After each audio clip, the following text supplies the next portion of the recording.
사도신경으로 신앙 고백 드리시겠습니다. 전능하사 천지를 만드신 하나님 아버지를 내가 믿사오며 그 외아들 우리 주 예수 그리스도를 믿사오니 이는 성령으로 잉태하사 동정녀 마리아에게 나시고 본디오 빌라도에게 고난을 받으사 십자가에 못 박혀 죽으시고 장사한 지 사흘 만에 죽은 자 가운데서 다시 살아나시며 하늘에 오르사 전능하신 하나님 우편에 앉아 계시다가 저리로서 산자와 죽은 자를 심판하러 오시리라.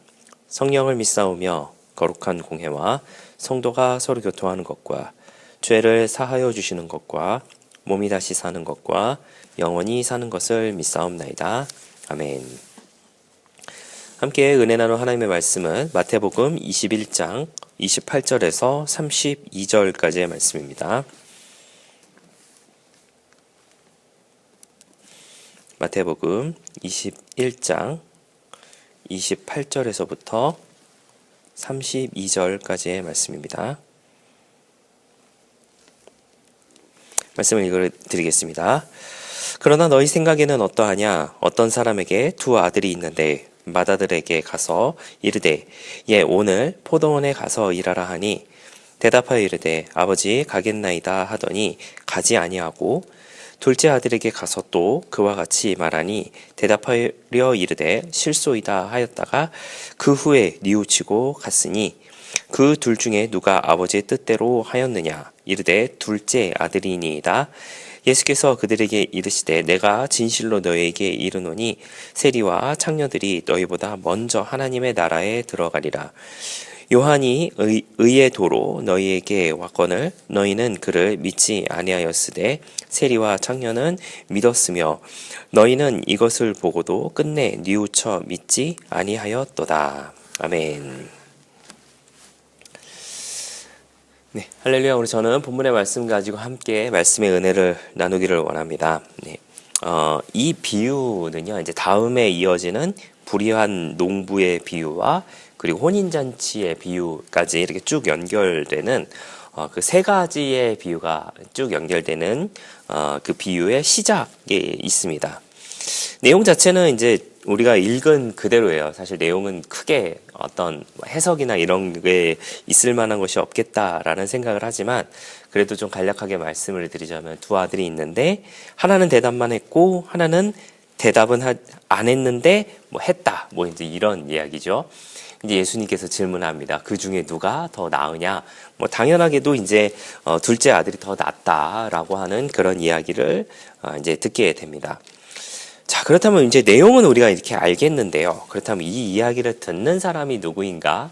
라고 하는 것에 대해서 한번 우리가 생각해 봤으면 좋겠습니다. 이제 우리가 주목해야 될 것은 이제 이 이야기를 듣는 사람이 누구냐인 것인데요.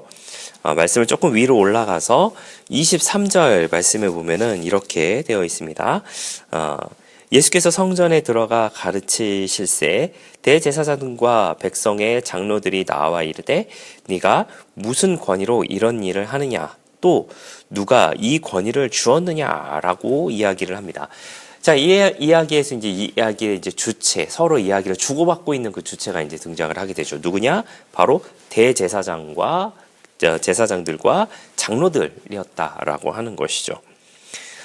대제사장과 이제 장로들의 이제 이러한저러한 이야기가 이제 오가게 되는데 사실 이것에 대한 배경을 우리가 조금 더 알면 좋겠습니다. 이 앞에 또 무슨 일이 일어났는가라고 하는 부분에 대해서 좀 이제 짚고 넘어갔으면 좋겠는데요.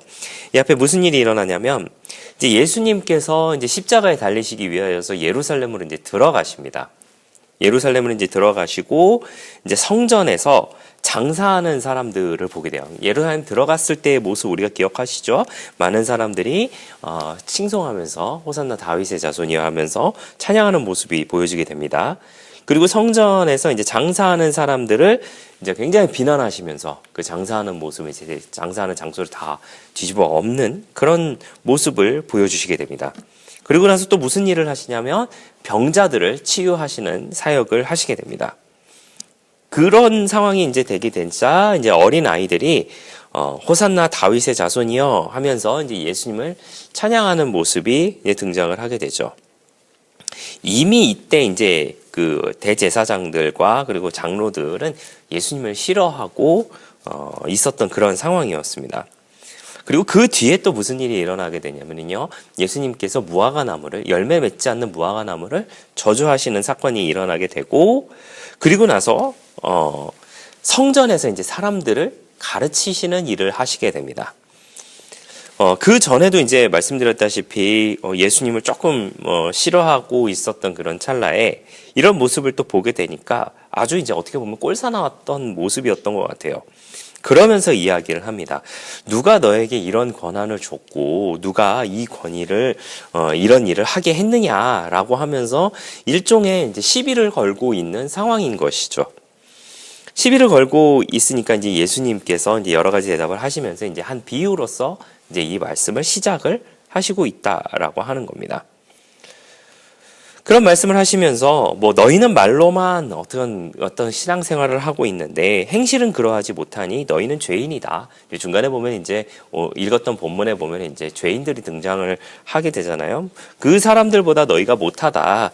너희가 아무리 신앙생활을 한다라고 이야기하고 너희가 아무리 하나님을 섬긴다라고 이야기하지만 마음을 돌이키지 않고 행실로서 온전하게 나아가지 않는 너희의 모습은 결단코 하나님께서 기뻐하지 아니하실 것이다 라고 하는 그런 내용을 비유로서 말씀해 주고 계신다라고 하는 것이죠. 중요한 것은 제사장들과 장로들도 인정했다라고 하는 것이죠. 첫째 아들보다 둘째 아들이 더 낫다. 첫째 아들보다 둘째 아들이 옳은 것이다 라고 인정했다라고 하는 겁니다. 어떻게 보면은 이제 본인들 스스로 본인들이 틀렸다라고 하는 것을 인정한 꼴이 되었다라고 하는 것이죠. 사실 우리가 이런 본문을 읽을 때마다 사실 이런 생각들을 많이 하실 겁니다. 아유, 저 미련한 사람들 어찌하여서 예수님을 알아보지 못했던 것일까? 아유, 왜 예수님을 못 알아봐서 예수님을 공격하고 예수님께 비난받고 예수님께 미움받고 하는 그런 일들을 할까라고 하는 생각을 우리가 아마 많이 하셨을 거예요. 저도 그런 생각을 많이 했었는데 왜 예수님을 알아보지 못할까라고 하는 그 비난을 사실 알고 보면은 우리도 마찬가지이지 않을까라는 생각도 하게 됩니다. 오늘 사는 우리는 어떠한가요? 그 당시에 살고 있었던 대제사장들과 장로들, 여기서 조금 더 덧붙이자면 바리새인들까지 포함을 하자면 그들은 신앙적으로 굉장히 모범된 모습을 보여주고 있었던 사람들입니다. 특히 바리새인들 같은 경우는 더했죠. 금식도 많이 하고 여러 가지 그런 성전에서의 모습들을 보면은 많은 사람들에게 존경받을 만한 그런 사람들이었던 것은 분명했던 것 같아요. 하지만 예수님은 그들을 싫어하셨습니다. 왜냐? 그들은 말뿐이었기 때문에. 그들의 보여지는 것들은 그냥 보여주기 위한 일종의 쇼맨십이라고 이야기하잖아요. 쇼맨십에 불과했기 때문에 예수님은 그것을 싫어했다라고 하는 것이죠. 그래서 예수님은 비유로서 그런 이야기들을 많이 하시죠. 과부의 두 렙돈이 더 소중하다. 아니면은 성전 안에서 하늘을 우러러 보지도 못하는 저 세리의 기도가 더 하나님이 기뻐하신다라고 하는 그런 비유들을 통하여서 예수님께서는 그들이 얼마나 잘못된 신앙관을 가지고 있는지에 대해서 이야기해 주셨다라고 하는 것이죠. 근데 어떻게 보면은 우리도 마찬가지의 모습이 아닐까라는 생각도 조심스럽게 하게 됩니다. 직분으로서, 연령으로서, 혹은 신앙의 연수로서 누군가를 조금 우습게 보고 있거나 아니면 누군가를 무시하고 있거나 아니면은 눈에 보여지는 어떤 그 생활의 모습 아니면 그 사람의 신체적인 모습 그런 것들을 보면서 내가 저 사람보다 더 낫지 않는가라고 하는 생각이 혹 있지는 않나라는 그런 생각도 조심스럽게 해보게 됩니다. 그러면서 예수님의 가르침에는 귀 기울이지 않았던 그 대제사장들과 장로들 그리고 바리새인들의 모습이 어떻게 보면 오늘을 살고 있는 우리와도 마찬가지이다라고 하는 것이죠. 우리도 역시 예수님의 가르침에는 귀를 기울이지 않고 예수님의 가르침에는 따르려고 하지 않는 모습이 어떻게 보면은 혹 우리 가운데 있지는 않나라는 생각도 조심스럽게 하게 됩니다. 말로만 신앙인이 아니라 실천하는 저와 여러분이 되었으면 좋겠습니다. 그 실천은 무엇일까요? 기도를 더 많이 하는 것일까요? 교회에서 더 많은 봉사를 하는 것일까요? 네, 제 이야기에 오해가 없으시기를 부탁을 드리겠습니다. 할 수만 있으면 더 많은 봉사를 하시기를 부탁을 드리겠고요. 할 수만 있으면 더 많이 기도하시기를 바랍니다. 할 수만 있으면 예배의 자리에 더 많이 참여하시는 저와 여러분들이 되어야 할 것입니다. 그런데 그렇게 함으로 인하여서 누군가에게 비난을 가하고 또 누군가를 싫어하는 모습을 혹 가지게 된다면 과연 그것이 하나님께서 기뻐하실 것인가? 과연 그것이 예수님께서 기뻐하시는 모습인가? 라고 하는 것에 대해서는 분명 생각해 봐야 될 여지가 충분하다라고 생각을 하게 됩니다. 그 실천은 무엇일까요? 바로 하나님을 사랑하고 이웃을 사랑하라는 예수님의 가르침을 몸소 지키는 것입니다. 당연히 첫 번째로는요, 예수님을 인정하는 것입니다. 대제사장과 장로들 그리고 바리새인들은 여긴 등장하지 않지만요, 그들은 예수님을 알아보지 못했어요. 예수님이 예수님인 것을 알아보지 못했습니다. 먼저는 우리가 예수님을 인정해야겠죠. 아마 대부분 우리는 예수님을 인정하고 계실 겁니다. 그렇다면 그 다음에 이어질 것들, 그것은 바로 예수님의 가르침을 지켜 행하는 것이겠죠. 그 지켜 행하는 건 무엇이겠습니까? 바로 하나님을 사랑하고 이웃을 사랑하라라는 것. 예수님은 목숨을 바쳐서 이렇게 하셨습니다. 당신께서 직접 목숨을 바치셔서 이와 같은 모습을 실천하시며 살았다라고 하는 것이죠. 우리도 이와 같은 모습으로 살아가시는 저와 여러분들 되시기를 예수님의 이름으로 부탁을 드리겠습니다.